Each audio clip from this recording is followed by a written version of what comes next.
Olá! Começa agora o episódio 24 do Hora Bola. No episódio de hoje vamos falar do Grand Prix de Monaco. Toca a vinheta, Philo.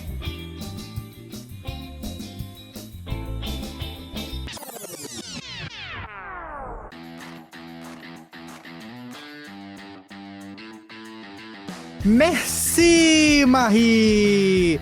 Começa agora o episódio 24 do Hora Bolas, a história do mundo levada na esportiva. Eu sou o Fernando Tancredo Tanque. Je suis Felipe Lopes, Le Filó. E eu sou Henrique Gonçalves, Le Chien Humain. Tá certo. O labrador humano, pra quem não entendeu. No caso, o cachorro humano, né? O cachorro humano, é. O bom de Filó que já é uma palavra oxítona, né? Então facilita o francês. É só fazer o biquinho, né? Fechar o O ali, o Le Filó. Isso aí. Hoje então a gente tá falando francês aqui porque a gente volta a falar de automobilismo para falar do Grande Prêmio de Mônaco, um dos mais famosos aí da história do automobilismo, né? Mas antes da gente começar, passar aqui para lembrar nossas redes sociais. A gente tá como Hora Bolas Pod, Hora com H, Pod, POD, Hora Bolas Pod, no Instagram e no Twitter. E estamos também aí nas diferentes plataformas que você usa para nos escutar, né? Pedir para você dar aquela seguida, aquele subscribe na gente lá no Spotify, no Apple Podcast, no Google Podcast, Deezer, Cashbox e também no YouTube. YouTube que também tem as imagens que a gente bota aí no Instagram. Mas é isso, né? Hoje a gente fala aí do Grande Prêmio de Mônaco, que é sem dúvida aí um dos mais charmosos da Fórmula 1 e um dos mais tradicionais, né? O Grande Prêmio de Mônaco, que a gente vai ver que já tá aí no circuito da Fórmula 1 tem bastante tempo também. É, exatamente. É um dos primeiros grandes prêmios do mundo até, né? É um grande prêmio que eu acho que todo mundo ou ama ou odeia. É impossível você olhar pro GP de Mônaco e achar, não ligo, né? Pra mim é sempre divertidíssimo, mesmo sendo difícil ultrapassagem, né, e tal, mas é sempre uma corrida linda de ver e acaba sendo emocionante, porque qualquer momento alguém pode errar, bater, sair da prova. Eu também tô no time aí do AMIO. Durante o ano é um dos que eu faço questão de assistir. Em geral, para os brasileiros, eu acho que é um GP bem marcante e a gente vai ver também que um GP de sucesso pra gente. E justamente por ser tão tradicional, ele é considerado aí uma das 3 provas da tríplice coroa do automobilismo. Seria a prova mais tradicional da Fórmula 1. E as outras 2 são as 500 milhas de Indianápolis, na Fórmula Indy, e as 24 horas de Le Mans, que é aquela prova de resistência, né, na França. Então fica aí aquele mini spoiler, né, talvez para episódios futuros aí, sobre essas 2 outras provas, fechar aqui a tríplice coroa do Hora Bolas. Mini spoiler que o Henrique gosta de chamar de teaser, né? Justamente, tá vendo? Que bom, fico feliz que as pessoas prestem atenção no que eu falo. Todos os episódios. Mas então, para começar a falar aqui do Grande Prêmio de Mônaco, a gente começa contando um pouco da história do Principado lá de Mônaco, né? E com isso eu passo a bola pro Filó. Nesse caso, você passa o volante pro Filó, né? É o pit stop aqui do Hora Bolas. Mas tem que segurar rápido, senão bate. É que nem Le Mans, né? Sai um piloto, entra o outro no mesmo carro. É verdade. Só que aqui a gente é muito mais eficiente que essa galera aí de Le Mans. Para falar do GP, a gente tem que começar falando da história do Principado de Mônaco, ou em francês, o Principauté de Monaco, ou ainda, no dialeto monegasco, o Principato de Monego. Aí eu já não sei o sotaque, porque monegasco, né, não é tão simples assim. Nossa, queria dizer que o Capitão Nascimento ficou com inveja de você agora, hein? Do latim, do grego, do francês, do monegasco. Estratégia. Mas o Principado de Mônaco é uma cidade-estado soberana, portanto um microestado, considerado um país. Ele fica ali no sul da França, perto da cidade de Nice, e é o segundo menor estado do mundo, atrás apenas do Vaticano. Ele tem só 2 km², se você pensar é muito pequeno, né? Como se a costa ali tivesse 2 km de extensão e mais 1 km aí para dentro. É só isso, a área de Mônaco. E por ser tão pequeno e ter tanta gente vivendo lá, inclusive o nosso querido Galvão Bueno, né? Tem casa lá. Ele é o estado com a maior densidade populacional do mundo. Ou seja, o maior número de pessoas por quilômetro quadrado vivendo ali. São 18.700 pessoas em cada um dos incríveis 2 km² aí de Mônaco, totalizando uma população de cerca de 38 mil habitantes. Então é exatamente por isso que eu não moro em Mônaco, sabe? Eu acho um negócio muito... muita gente no mesmo quilômetro cheio, quadrado, né? ali, não dá pra mim. É cheio, movimentado, ainda mais agora com o Covid, pô, não dá pra ter isolamento social. Aí desisti de morar em Mônaco. E se não fosse por isso, acho que todos nós morávamos lá, né? Com certeza. A gente ia gravar Hora Bolas lá de Mônaco. E o Principado é uma monarquia constitucional, que é governado há mais de 7 séculos aí pela Casa Grimaldi, que a gente vai contar a história dela também, é bem interessante. E o atual monarca de Mônaco é conhecido como Sua Alteza Sereníssima, tá? Não é qualquer alteza, não, é Sereníssima. Um príncipe muito sereno, que é o príncipe Alberto II de Mônaco. Passa uma calma, Alberto. E ainda sobre a população de Mônaco, imagino que vocês saibam ainda que quem nasce em Mônaco é monegasco. O interessante é que eles são minoria em seu país. São apenas 21% dos habitantes, enquanto a gente tem 28% de franceses e 18% de italianos. Porque Mônaco também fica ali pertinho da fronteira com a Itália. E dessa galera aí, 50% do pessoal que mora em Mônaco é piloto de Fórmula 1, ou ex-piloto, ou de alguma forma relacionado com Fórmula 1. Narrador. Narrador. Haja coração! Hoje a gente tem até um piloto, né, que corre aí com a bandeira de Mônaco, né, que é o Charles Leclerc, piloto da Ferrari. Exatamente, e a gente vai ver que ele talvez não seja ainda o melhor piloto da história de Mônaco. E dessa população também, 99,9% são, no mínimo, muito ricos ou milionários pra cima, né? Agora eu queria saber o que o 0,1% restante é o cara que tá passando ali, né? Passou, ficou. O cara tava indo de Nice pra Itália e por acaso passou ali, mas foi rapidinho. E como eu falei aqui no dialeto monegasco, né? Em Mônaco se fala quase que exclusivamente o francês, mas o monegasco, que é um dialeto aí da região, também ainda faz parte um pouco do dia a dia, e ele é uma variação do dialeto genovês, que é da cidade de Gênova, na Itália, que a gente vai ver aí o porquê. E esse dialeto data do século XIII, quando Mônaco estava sob controle da República de Gênova. E vamos entrar aqui na história de como o Principado se formou. O nome Mônaco, que era dado à região antes dela ser um principado, ele vem de 6 séculos antes de Cristo. Ali na região tinha uma colônia grega e ela era conhecida como Monoikos, no grego. Aí também voltando ao Capitão Nascimento. E em grego, Monoikos quer dizer casa única ou casa sozinha. E esse nome vem de um mito grego que diz que Hércules teria passado por aquela região. E quando ele estava ali no Rochedo de Mônaco, que é até uma parte famosa da cidade, né, que tem uma grande pedra com pontos turísticos em cima, ele teria rejeitado os deuses antigos daquela região, que o pessoal acreditava, em função dos deuses gregos, e como resultado disso foi construído um templo nesse Rochedo, e o templo era conhecido como o Templo de Hércules Monoikos, porque era o único templo da região, então era a casa única de Hércules. Daí vem o termo Mônaco. E até hoje, o porto de Mônaco se chama Porto Hércules. E até durante o século XVI, a gente teve um dos senhores de Mônaco, que se chamou Hércules I.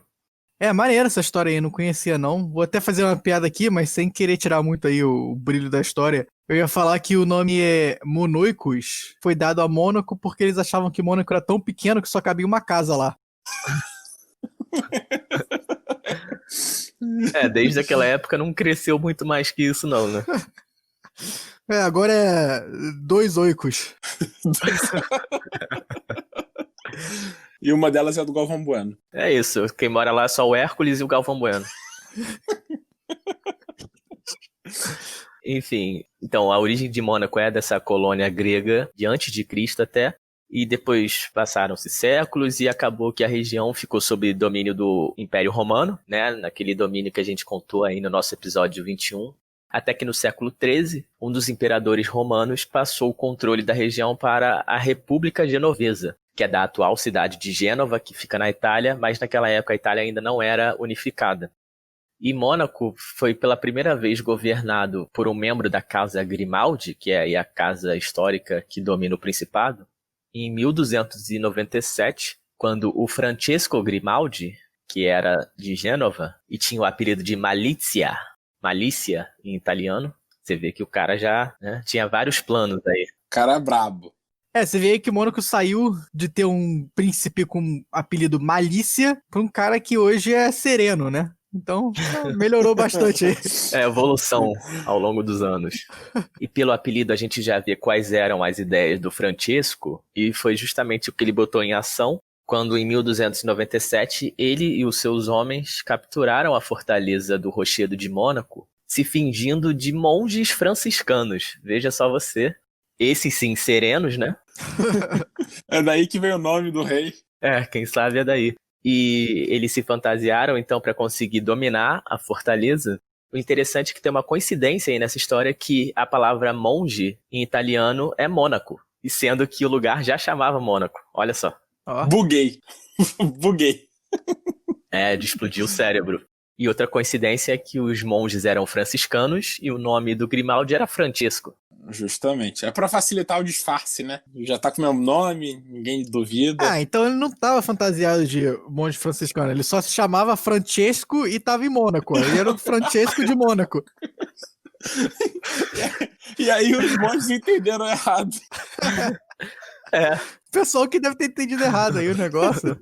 Vai ficar falando que o cara é malicioso, pô. O cara era mó sereno. Em resumo, o Mônaco só existe porque há 700 anos atrás a galera não entendeu direito o que o tal do Chiquinho queria fazer ali no Rochedo.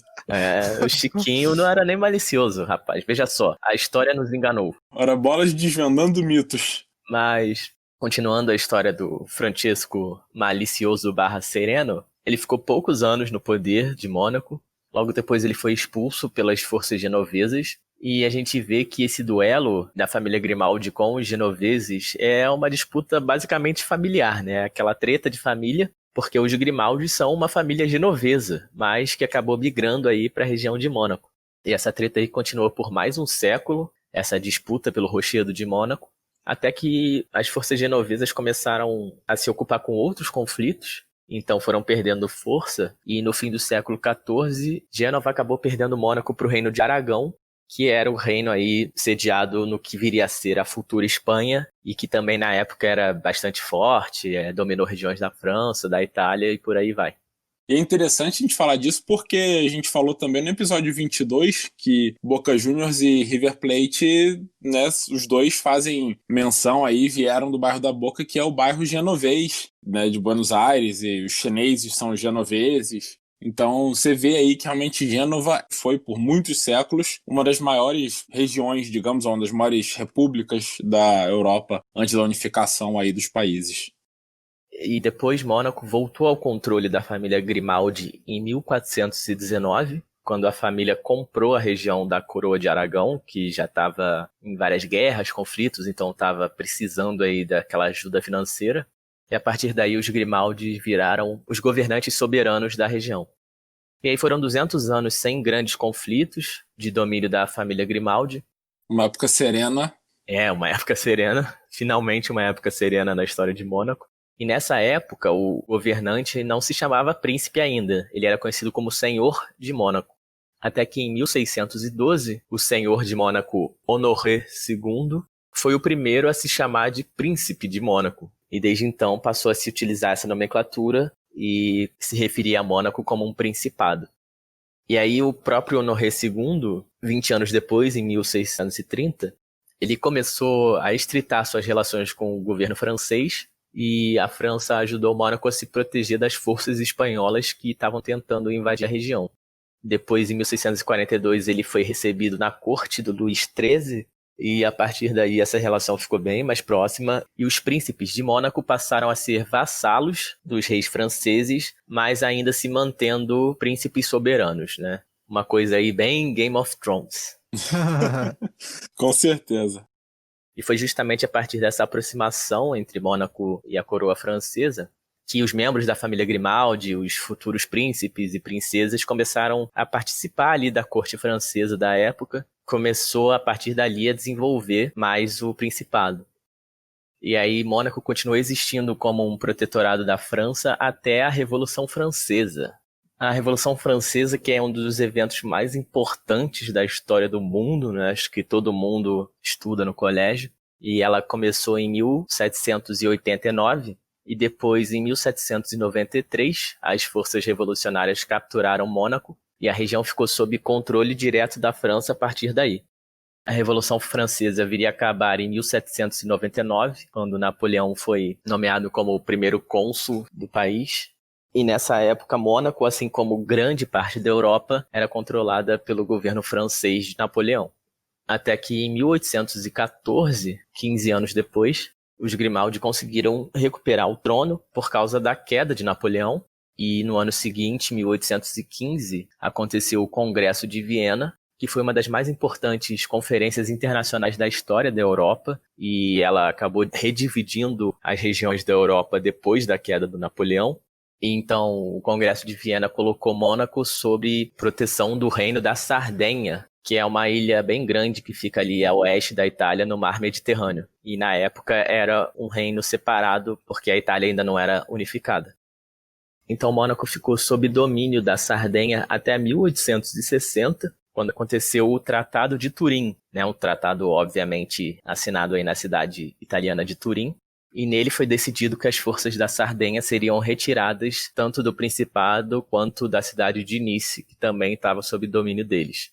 No ano seguinte, 1861, a soberania do Principado foi reconhecida oficialmente pela França através do Tratado Franco-Monegasco, e foi também nessa época que a população de Mônaco começou a reclamar bastante das grandes taxas que a família Grimaldi exigia, né, de imposto. E alguns grupos chegaram até a declarar a independência de Mônaco. Era um período bem conflituoso, nada sereno, né? E esse tratado também, além de reconhecer a soberania, ele acabou forçando os Grimaldi a resolver esse problema. E aí os Grimaldi tiveram uma solução genial que iria mudar a história da região para sempre. Em 1863, eles decidiram construir o Cassino de Monte Carlo. Ou seja, você vê aí que o cassino é bem antigo, já tem 157 anos. E aí depois, em 69, eles pararam de coletar imposto dos residentes da região. E esse luxo de parar de coletar impostos só foi possível devido ao sucesso do cassino. Teve um sucesso realmente extraordinário e a família Grimaldi conseguia dali tirar todo o dinheiro que eles precisavam.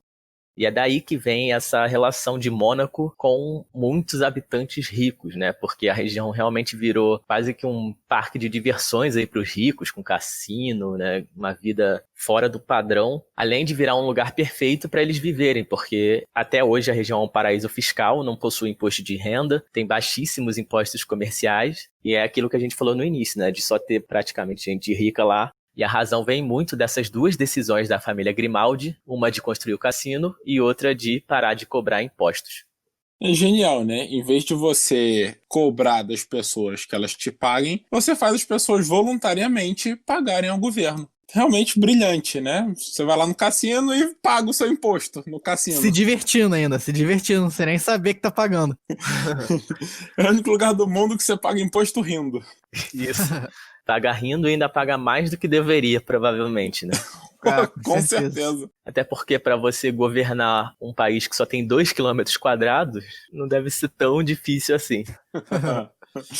Só pra explicar aqui o que é Monte Carlo, fazer um pequeno parênteses aqui, porque acaba até ficando meio confuso aí o que é Monte Carlo e o que é Mônaco. Como Mônaco é uma cidade em si, não dá pra Monte Carlo ser a capital de Mônaco. Monte Carlo, na verdade, é um bairro de Mônaco, né? O bairro aí mais populoso da cidade de Mônaco. E até o cassino pegou esse nome justamente por ficar no bairro de Monte Carlo. E só para fechar aqui a história do Principado de Mônaco, do século XIX para frente, assim como a França, Mônaco foi controlado pelas forças do Eixo durante a Segunda Guerra Mundial. Por um período ficou administrado pela Itália, depois pelo Terceiro Reich, depois da guerra foi liberado. Essa foi a última vez que Mônaco ficou fora do governo Grimaldi. Desde então é uma nação independente, como eu expliquei lá no início. E ainda sobre a economia da região, o Tanque brincou aqui que lá só tem ex-piloto de Fórmula 1, narrador e coisas relacionadas. Realmente, durante muitos anos, a economia de Mônaco era centrada quase que exclusivamente na Fórmula 1 e no cassino. e das últimas 2 décadas que Mônaco vem tentando se especializar em outros tipos de mercado, e de 2000 para cá tem investido no surgimento de empresas de serviços e também exigindo que as empresas sejam ambientalmente sustentáveis, o que é uma iniciativa aí bem legal. E Mônaco tinha uma situação muito interessante, até curiosa, né? Que por causa de um tratado antigo com a França, se o príncipe monegasco não tivesse filhos, o Principado de Mônaco voltaria para domínio da França, quer dizer, voltaria a fazer parte da França, deixaria de ser independente. Isso acabou começando a preocupar bastante as pessoas em Mônaco, porque o príncipe Albert, que é o atual governante, em 2002 ele já tinha 44 anos e ele ainda continuava solteiro. E começaram a ficar com medo disso e medo de perder realmente a independência. A França também já não tinha mais nenhum interesse atualmente em ter Mônaco de volta, isso aí é coisa de séculos atrás. Eles decidiram, então, mudar a Constituição e permitir que qualquer descendente da família real possa ser o futuro príncipe. Então, se o príncipe não tiver filhos, passa para os irmãos, para os sobrinhos e por aí vai. Obrigava a galera a ter filho lá, né? É. E assim como tradicionalmente nas monarquias, Mônaco segue a regra de dar preferência por gênero e primogenitura, ou seja, eles sempre dão preferência aos filhos homens e ao filho mais velho. A pergunta que fica nesse caso é se você é filho do príncipe de Mônaco, você é o que de Mônaco? Porque se não pode ser o príncipe, porque no caso o príncipe é o rei. E o filho do rei que é o príncipe, então é o subpríncipe. O mini príncipe, o príncipezinho. Isso. Mas mesmo sendo independente, a gente vê que em outras situações Mônaco quase que faz parte da França, né? Além do território estar no meio do país. O time de futebol de Mônaco, por exemplo, o AS Mônaco, ou Monaco, joga o campeonato francês, é inclusive o 4º maior campeão francês com 8 títulos. E também em outros aspectos, aí, inclusive esportivos, Mônaco acaba contando como uma região da França. O filho do príncipe, então, é o príncipe herdeiro, descobri aqui. É uma falta de criatividade que não combina com Mônaco, né? Porque tem o Malícia, o Sereníssimo, vamos chamar de príncipe herdeiro. Sem graça. Sem graça. Outro motivo pelo qual eu não moro lá. Bom, eu não moro lá, mas eu iria lá, com certeza, ver o Grande Prêmio de Mônaco um dia na vida. É uma coisa que eu gostaria muito de fazer, tá na lista. E com isso a gente vai contar então um pouquinho da história do Grande Prêmio, né? Ele que, na verdade, é mais antigo até do que a palavra Grande Prêmio e do que a Fórmula 1. É uma das corridas mais antigas do mundo. E tem um início muito interessante. A gente vê Mônaco hoje em dia como uma das corridas clássicas do automobilismo, né? Só que o Grande Prêmio, na verdade, só existe quase que por acaso. O senhor Anthony Nogue, que era um dos ricaços de Mônaco, ele era o agente geral da região para tabaco. Ele queria que o Automóvel Clube de Mônaco tivesse o status de um automóvel clube nacional, digamos, de um país, né? E para ele conseguir que esse Automóvel Clube de Mônaco fosse reconhecido internacionalmente, era necessário ter uma prova de automobilismo dentro do país. O mesmo Anthony Nogue já tinha criado o Rally de Mônaco em 1911. Só que o Rally de Mônaco, bom, como Mônaco só tem 2 km², é impossível você ter um rally inteiro dentro de Mônaco. A maior parte do Rally de Mônaco se dá em território francês. Então, rejeitaram a aplicação do Automóvel Clube de Mônaco para que fosse nacional, lá internacional. E aí ele decidiu, então, criar um grande prêmio de carro de fórmula, né, o carro de corrida. E aí, em 1929, organizou o primeiro Grande Prêmio de Mônaco, para que assim o Automóvel Clube de Mônaco pudesse ser finalmente considerado um automóvel clube internacional. Você vê a ligação aí da Fórmula 1 com o cigarro, né, antiga, muito mais antiga do que a gente imaginar. Com certeza. E obviamente o Sr. Anthony Nogue ele também era um fabricante de cigarro, né? Por que não você fabricar os cigarros e também controlar a venda deles em Mônaco? Parece um bom negócio. E o Sr. Nogue ele também tem uma outra contribuição muito marcante aí para o automobilismo. Ele foi a pessoa que sugeriu que se adotasse no mundo inteiro a bandeira quadriculada para encerrar corridas. Graças a ele, aquela bandeira quadriculada virou um emoji no WhatsApp. Que seria do Zap Zap sem o Sr. Nogues, na verdade. Justamente. Então, no dia 14 de abril de 1929, eles finalmente realizaram o primeiro GP de Mônaco, com o apoio de duas pessoas importantíssimas na realização, né, e na criação desse GP. Uma é o príncipe Luís II, príncipe de Mônaco da época, e o outro era um piloto monegasco da época, o Louis Chiron, que era considerado um dos maiores pilotos do mundo, um apoiador, incentivador da prova e, obviamente, corredor também. Então, ter o apoio dos dois Luís, aí, o príncipe e o piloto, fez com que fosse um GP muito influente desde o início. Inclusive, esse primeiro foi só por convite, então foram 16 convidados, pilotos, e o vencedor ganharia um prêmio de 100 mil francos, que era a moeda da época, o que equivale hoje a 300 mil dólares, que é um prêmio bem considerável aí para um GP que estava começando, né, num esporte que mal existia ainda, era uma coisa bem desorganizada. Então, vieram 16 dos maiores pilotos da época e eles representavam as marcas dos carros. Não existiam equipes de Fórmula 1 ainda, equipes de corrida. Então tinha o Bugatti, tinha Alfa Romeo, Maserati e tinha um piloto da Mercedes, que era o Rudolf Caracciola, considerado o maior piloto da era pré-guerra, né, do pré-Segunda Guerra Mundial. E ele foi para essa prova como grande favorito. Só tinha um problema. Na época, eles não faziam ainda o treino de classificação para a prova. Então, vocês imaginam como era decidido o grid de largada? Na moeda. Quase. Quem chegasse mais cedo no circuito. Ia ter gente acampando lá, né? É a fila da Comic Con hoje em dia. Quase na moeda. Era decidido no sorteio. Com isso, o Rudolf Caracciola largou em 15º. E aí, fez uma corrida de recuperação brilhante. Quando ele estava em primeiro, ele teve que parar nos boxes para abastecer, perdeu tempo nos boxes e chegou em terceiro. Ou seja, desde aquela época, pit stop já dava dor de cabeça para todos os pilotos. O Caracciola, depois ele viria a vencer em Mônaco aí em 1936, e foi a primeira corrida de Mônaco na chuva, sempre uma dificuldade extra imensa, e ele que tinha o apelido de Rei da Chuva, o Regenmeister em alemão. Ó. Né? Estou poliglota hoje. Então quer dizer que quando o pessoal faz aquela dança da chuva, eles estão rezando pro famoso Caracciola. Exatamente. É o rei da chuva. É o rei da chuva. A propósito, o pit stop dele levou 4 minutos e meio. 4 minutos e meio, mano. O pessoal tava construindo um carro novo pra ele, então. Dava tempo de tomar um cafezinho. Fazia a dança da chuva, voltava. Esse pit stop que ele fez aí é o pit stop figurativo. Ele saiu, ele foi no banheiro rapidinho e depois voltou. E legal que nessa prova aí também teve um barão que correu, o barão Felipe de Rothschild. Ele era filho da dinastia Rothschild, que é uma dinastia de banqueiros.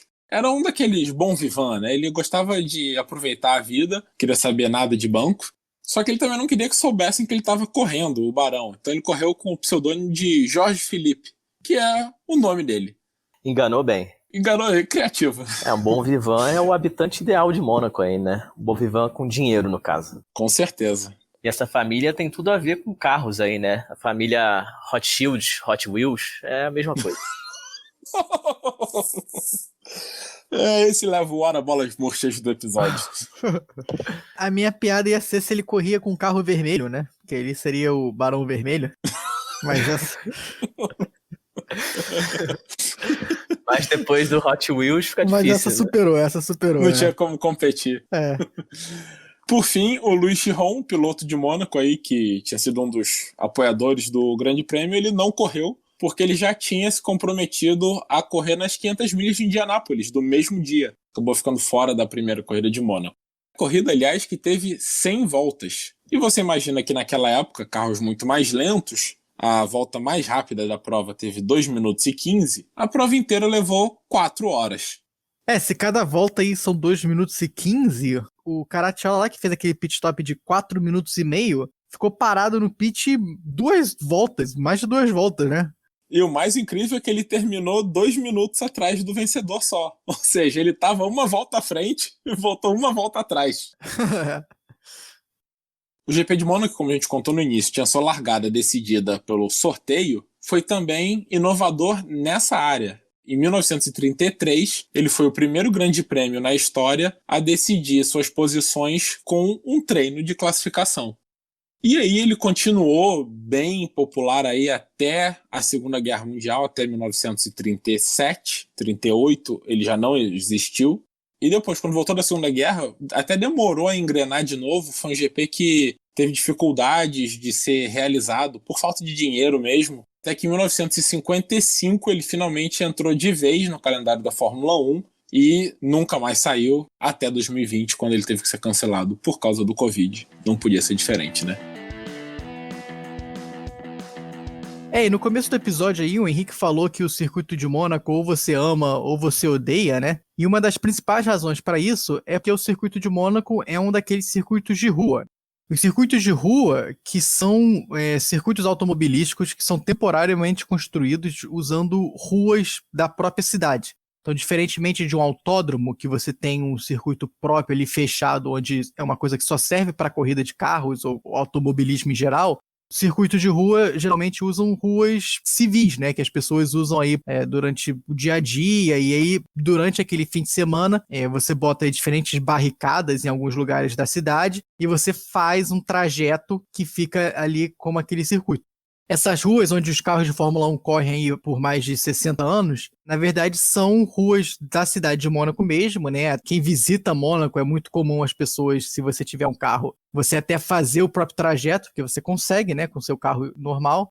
Mas aí, durante o fim de semana do Grande Prêmio de Mônaco, algumas ruas eles mudam o sentido da rua e algumas outras ruas são fechadas. Até ali perto da onde é a piscina, eles dão umas fechadas, botam algumas barricadas que é para fazer aquelas chicanes e tal, onde os carros vão correr aí durante o Grande Prêmio. É bem legal isso, eu gosto muito dos circuitos de rua e eu tive a sorte de já visitar Mônaco. Infelizmente não tinha um carro para fazer o circuito, né? Tava lá bem low cost, ficando em albergue e tal, fazendo uma refeição por dia, né? Normal. Padrão. Ainda mais em Mônaco. Isso, ainda mais em Mônaco. Mas eu fiz andando parte do trajeto mesmo, é muito legal, assim, parece besteira, mas só de ver as curvas na rua normal com aquela zebra vermelha e branca ali, é bem divertido, tirei foto e tudo. E Mônaco é ótimo de visitar, mas, né, precisa ter uma grana boa. Não tem muito o que você fazer lá se não tiver. O Cassino de Monte Carlo, por exemplo, eu obviamente só dei aquela entrada, vi o hall, vi os carrões na frente, Ferrari e tudo mais, e fui embora, porque não dava pra mais nada. O circuito, ele atualmente leva 6 semanas para ser montado e mais 3 para ser desmontado depois. São, então, 2 meses aí que você tem de preparação para a corrida, né? E esses circuitos de rua acabam tendo umas características bem específicas que fazem com que eles sejam realmente circuitos especiais, né? Uma dessas características é que, como o circuito é feito em ruas que são aí usadas no dia a dia, o asfalto que é utilizado nesses circuitos geralmente não é tão bom quanto o asfalto que é usado aí nos autódromos. Então isso é uma das coisas que muitos dos pilotos reclamam até bastante dos circuitos de rua. Mesmo se você usar uma qualidade do asfalto muito boa, como no dia a dia você tem carros passando ali, né, diariamente, o asfalto acaba deteriorando e na hora da corrida não tem a mesma qualidade de um asfalto de autódromo, né? Outra característica aí bem específica dos circuitos de rua é o trajeto em si, né? Geralmente os circuitos de rua são bem travados, né, com bastante curvas, até porque, de novo, é uma rua, né? Você não tem como fazer uma reta aí de 2, 3 quilômetros, né? E isso é uma coisa bem comum e acaba sendo uma daquelas corridas que você precisa bastante aí de downforce, né? Downforce, que é um termo aí aerodinâmico, né? E até em inglês significa justamente força para baixo, porque é quando o ar passa ali por esses carros de Fórmula 1, os aerofólios e projeto aí do carro faz com que o ar puxe o carro para baixo e o carro fique mais perto do asfalto, né? E isso faz com que o carro consiga fazer curvas, né, mais rápido ou em maior velocidade, e especialmente nesse circuito de rua, que tem muita curva e você está querendo aí fazer as curvas o mais rápido possível, os engenheiros acabam usando bastante desse downforce aí no ajuste do carro antes das corridas. Inclusive, a curva mais lenta de um circuito de Fórmula 1 é em Mônaco, é o hairpin, que significa literalmente grampo de cabelo, porque se você olhar a curva, ela parece um grampo de cabelo mesmo. É literalmente uns 180 graus ela. É uma curva completa, né? Você sai no sentido oposto aí. E ela é feita a mais ou menos 48 km por hora. E de vez em quando você vê alguém saindo nela ou batendo, porque acho que nem os pilotos estão acostumados a andar tão devagar, né? E uma última característica aqui desse circuito de rua, até vai dar aqui no principal ponto aí, que é de discussão dos circuitos de rua, é o fato que os circuitos de rua geralmente são bem estreitos, né? Tem alguns circuitos novos aí da Fórmula 1 que eu vou falar daqui a pouco, mudaram um pouco esse paradigma, mas geralmente os circuitos de rua, Mônaco em especial, é bem estreito justamente por ser um circuito de rua e as ruas não terem sido pensadas para um carro de Fórmula 1 e sim para um carro comercial, né? Mônaco, por exemplo, a maioria das ruas são ruas de mão dupla com uma faixa para cada lado, o que aí para um carro de Fórmula 1 acaba sendo bem estreito. E até uma coisa que a gente tem visto aí com o passar dos anos é que os carros de Fórmula 1 estão cada vez mais largos, né? E aí, com isso, cada vez mais os circuitos de Mônaco e outros circuitos de rua aí ficam mais estreitos e mais difícil de justamente ter dois carros lado a lado e ter as ultrapassagens, né? E por todos esses motivos que eu tô falando agora, chega aí no principal ponto de discordância aí sobre os circuitos de rua, que é a dificuldade para você ultrapassar um outro carro num circuito de rua, que acaba sendo a coisa mais legal das corridas, né? Por isso que o Henrique tá falando, né? Muitas pessoas acabam não gostando desses circuitos de rua, em especial o circuito de Mônaco, porque é muito difícil você ultrapassar e geralmente quem larga na pole position ganha a corrida. É isso aí. Então, só para usar a frase aí do Nelson Piquet, nosso tricampeão de Fórmula 1, ele que era um desses que odiava Mônaco, ele dizia que dirigir em Mônaco era como andar de bicicleta na sala da sua casa. Né? É difícil ultrapassar de bicicleta na sala de casa, então faz sentido.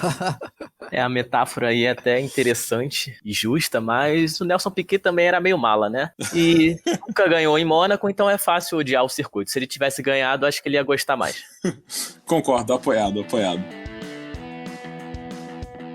Mônaco realmente sofre bastante desse problema, até por não ter aí freadas muito bruscas, né? Retas longas com freadas bruscas, que geralmente é onde os pilotos conseguem botar de lado e passar. Mas a gente vê que outros circuitos de rua não necessariamente sofrem desse problema, né? Só para listar aqui os circuitos atuais, entre aspas, circuitos de rua da Fórmula 1, porque essa temporada aí de 2020 deu uma quebrada aí no que seriam os circuitos atuais da Fórmula 1. Mas falando de 2019, nós tínhamos 4 circuitos de rua no calendário da Fórmula 1 em 2019, Mônaco sendo o principal deles, né? A gente ainda tinha Sochi na Rússia, onde era o Parque Olímpico aí dos Jogos de Inverno, Marina Bay em Singapura e Baku no Azerbaijão. E eu até queria falar um pouco de Baku, porque o Grande Prêmio do Azerbaijão entrou aí no calendário da Fórmula 1 em 2017, e mesmo sendo um circuito de rua, você vê bastante ultrapassagem, é uma das corridas aí mais legais, né, da Fórmula 1 nesses últimos anos, tem sido sempre muito emocionante, e mostra aí que um circuito de rua também não precisa necessariamente ser uma corrida entediante. É bem interessante esse circuito mesmo, emocionante. E eu queria falar rapidinho aqui de outro que eu gosto bastante, que é o GP de Singapura, que, como eu disse, eu sou fã dos circuitos de rua. Esse é mais um deles, e o legal desse é que é disputado à noite, né? E acho que a gente pode até botar uma foto aí no nosso Instagram, o pessoal que quiser buscar também. As fotos, imagens e até a transmissão durante esse grande prêmio são realmente belíssimas. Até hoje o único GP disputado de noite, né? Bem legal mesmo. Puxando aí nisso que o Fila falou, uma das coisas mais legais desse circuito de rua realmente é a paisagem, né? Enquanto os carros estão correndo, você tem todo aí o background ali da cidade, né? Todos os prédios, tudo que faz parte da cidade. Então, realmente, em termos visuais, são circuitos lindíssimos, geralmente, né? O próprio circuito de Mônaco é lindo de se assistir na televisão. Tanque, mas e os circuitos da Austrália e do Canadá? Eles não são de rua também? Boa pergunta, Henrique. Atuação nota 0. Boa pergunta. Parece até que a gente nem combinou essa pergunta antes. Jamais.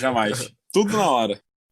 Tecnicamente, aí o Grande Prêmio da Austrália e o Grande Prêmio do Canadá são circuitos de rua, sim, mas ambos são, na verdade, ruas aí da cidade que não são usadas basicamente para quase nada além do próprio Grande Prêmio. Então, assim, tanto lá em Montreal, onde é o Grande Prêmio do Canadá, quanto em Melbourne, onde é o Grande Prêmio da Austrália, essas ruas onde são tidas aí os grandes prêmios, você pode dirigir por elas, mas você não teria nenhum motivo para dirigir por elas se você não estivesse visitando o Grande Prêmio em si. elas não levam a lugar nenhum, elas não são realmente utilizadas aí no dia a dia, diferentemente de Mônaco, por exemplo, que essas ruas são ali no centro, né? Para você chegar no Cassino de Monte Carlo, por exemplo, você tem que pegar várias dessas ruas que fazem parte do circuito de Mônaco. É basicamente um autódromo acoplado ali nas ruas da cidade, né? Isso. Mas que fica ali no cantinho e não leva a lugar nenhum. Isso, justamente.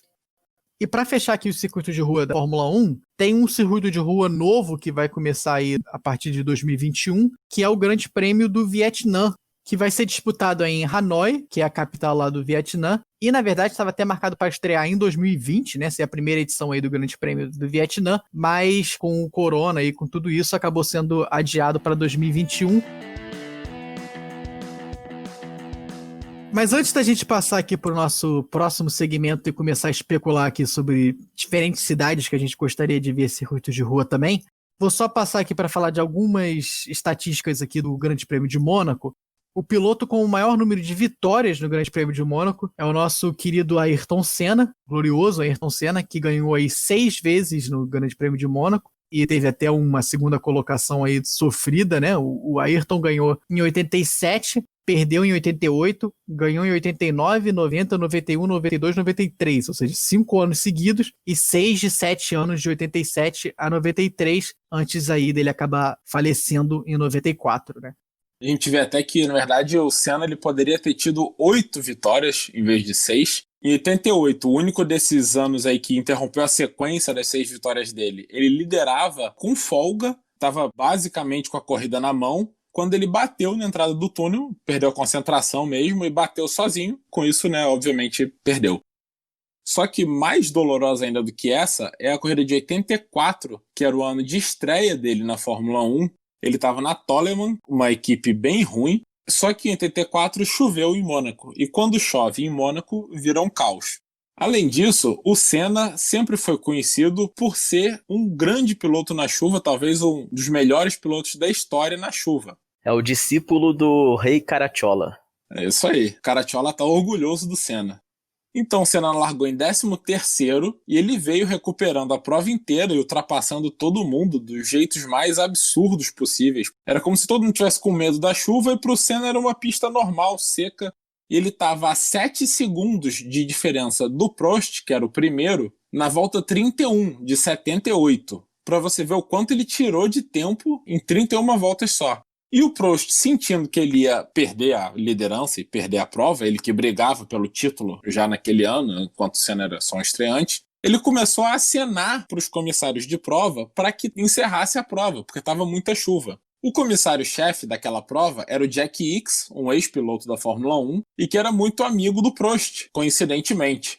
Então Jack Ickx, sem consultar os outros comissários, decidiu por conta própria encerrar a prova, deu a bandeirada e o Prost venceu com 31 voltas só das 78. Na volta seguinte, na verdade, na bandeirada o Senna já estava colando nele, porque quando você encerra a prova, o que vale é a volta anterior. Então, na volta anterior eram 7 segundos e meio de diferença, na volta que foi encerrado ele já estava, como se fala na Fórmula 1, a diferença estava no visual, o Senna já via o Prost ali. Embora isso seja muito frustrante, tem um gostinho de vingança, né?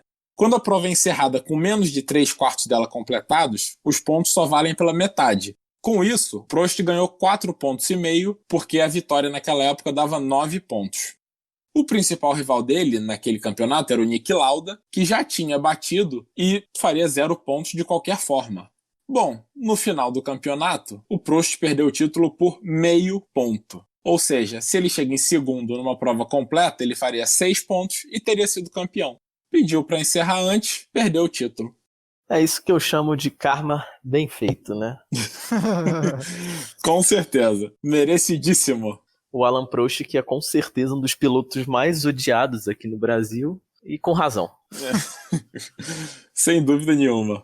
Mas como o Henrique falou bem aí, o Senna realmente era absurdo na chuva. Chuva em Mônaco era basicamente, podia dar direto já o troféu pro Senna. Mas para falar aqui de outros campeões aí, o Ayrton Senna, como a gente já falou aí, venceu 6 vezes o Grande Prêmio de Mônaco. E aí depois com 5 vitórias a gente tem o Graham Hill, que o Henrique já falou aí mais cedo, e o Michael Schumacher. Depois deles vem o Alan Prost, com 4 vitórias, uma dessas sendo essa aí de 84. E aí depois tem Sterling Moss, Jack Stewart, Nico Rosberg e Lewis Hamilton, com 3 vitórias. Até é impressionante aí o Lewis Hamilton tendo apenas 3 vitórias em Mônaco, apesar do sucesso aí em geral que ele tem tido nos últimos anos. Essas 3 vitórias do Lewis Hamilton mostram o quão difícil é andar em Mônaco, vencer em Mônaco. E também para citar aqui o nosso episódio 11, né, especial lá do Dia dos Pais, deixar aqui a chamada para vocês irem lá escutar também. Mas no episódio 11 eu falei dos Rosbergs, e os Rosbergs são o único par de pai e filho a terem ganho o Grande Prêmio de Mônaco. O Keke Rosberg também chegou a ganhar aí o Grande Prêmio de Mônaco em 1983, e aí o filho dele, Nico Rosberg, ganhou mais recentemente aí 3 vezes, em 2013, 14 e 2015. A equipe com maior número de vitórias é a McLaren, com 15 vitórias do Grande Prêmio de Mônaco, seguida pela Ferrari, que tem aí 10 vitórias do Grande Prêmio de Mônaco. E logo depois tem a Mercedes aí com 8, que se continuar do jeito que está atualmente, já alcança até a McLaren. Verdade. Com isso, então, a gente aproveita para passar aqui para o nosso próximo segmento. Discussões impossíveis.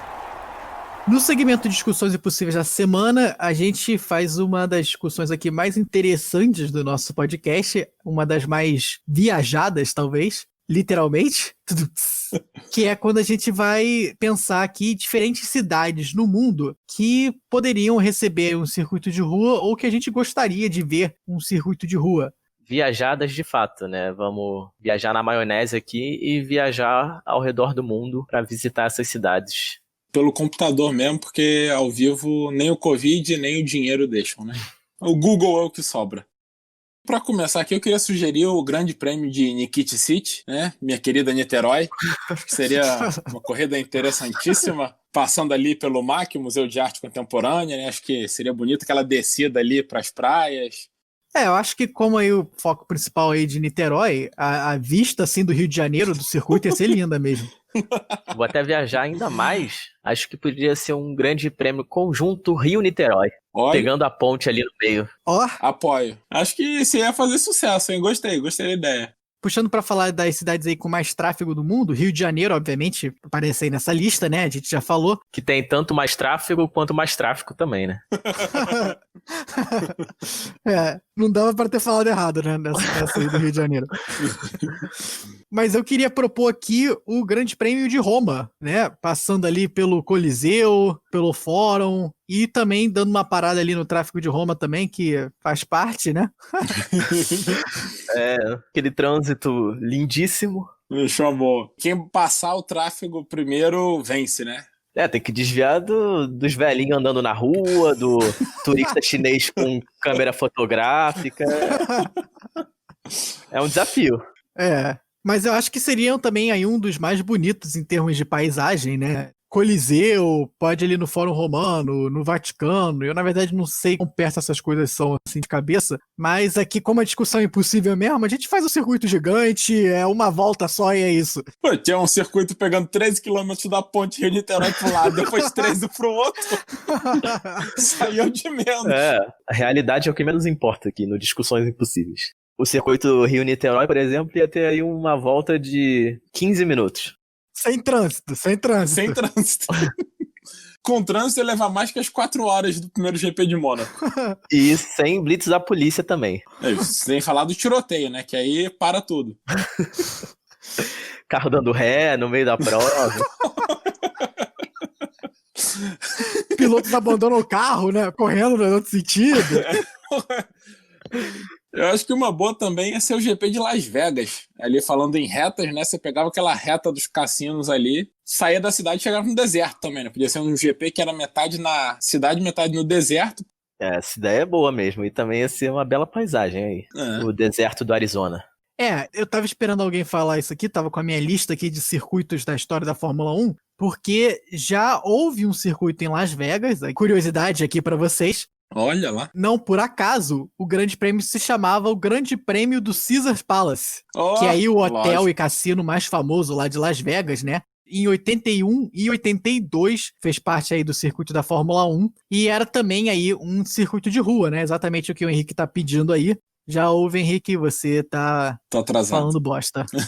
Mas não misturava o circuito de rua com o deserto, né? Então essa é a novidade. Exatamente. Tô aprimorando a ideia que o Caesars Palace não teve, na verdade, né? Eles foram burros, não pensaram nisso, então eu tô tendo a ideia pra eles.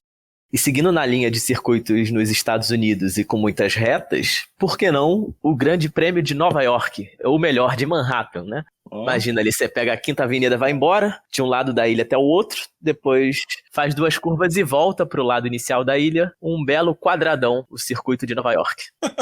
Boa. Interessante. Aproveita, pega o barquinho, vai lá na Estátua da Liberdade, dá uma volta e volta. Isso, o pit stop seria aí na barca. Olha que beleza. E esse pit stop ia demorar mais do que o do Sr. Caratiola lá de 4 minutos e meio. Uma outra sugestão que eu tinha aqui também era de fazer um grande prêmio nas ruas de Paris. Até uma coisa parecida com o que é feito com o Tour de France. Tour de France, que é aquela competição de ciclismo, né? É sempre vindo de uma outra cidade, entrando em Paris e dando volta ali em Paris e na Champs-Élysées. Então fica aqui também uma sugestão para ter um circuito parecido, passando pela Torre Eiffel e tudo mais. Isso, e com a linha de chegada ali, ultrapassando o Arco do Triunfo. Olha que beleza. Olha, fiquei até emocionado agora. Você faz uma pista ali passando por baixo do arco. O problema é se tiver uma batida ali, né? Danificar patrimônio histórico da humanidade.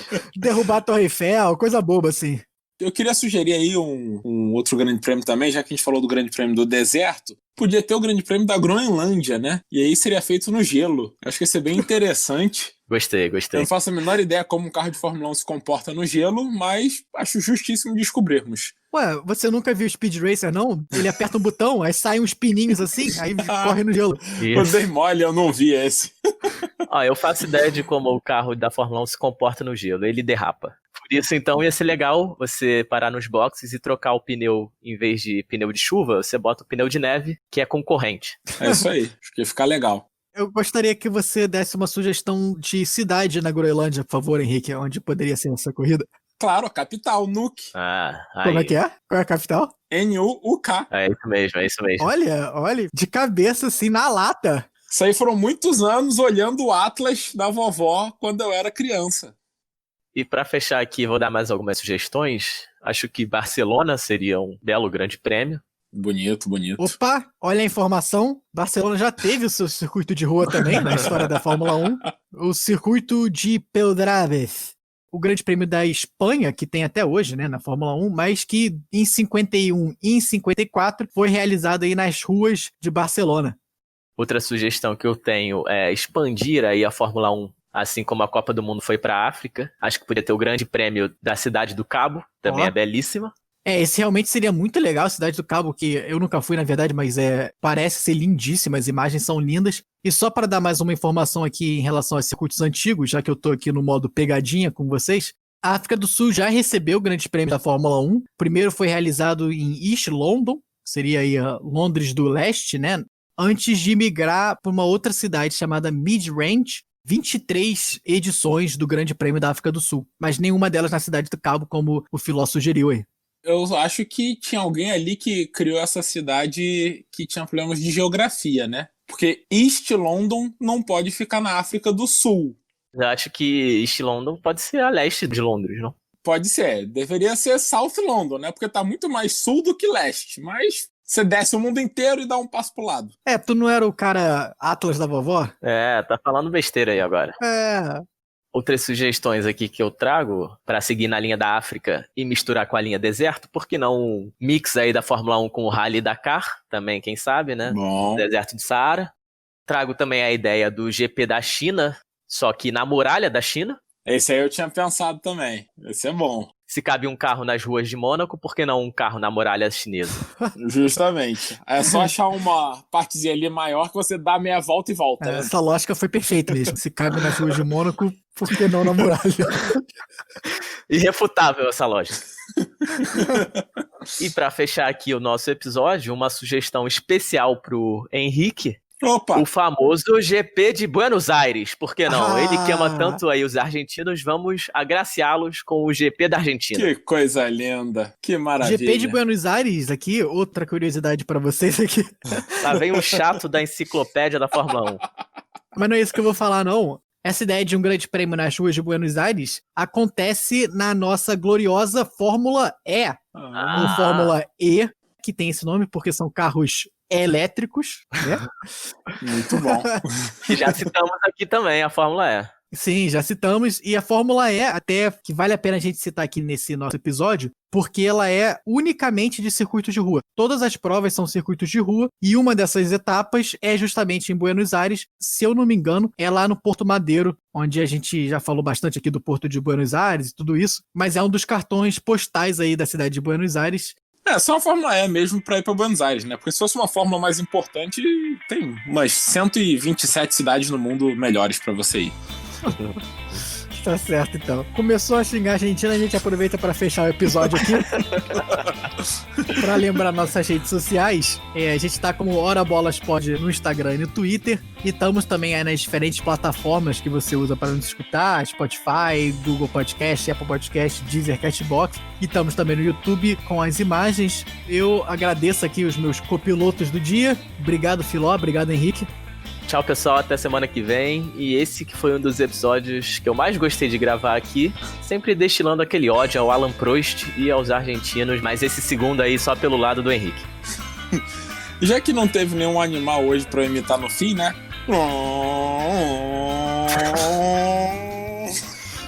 Meu Deus. Ai, caramba.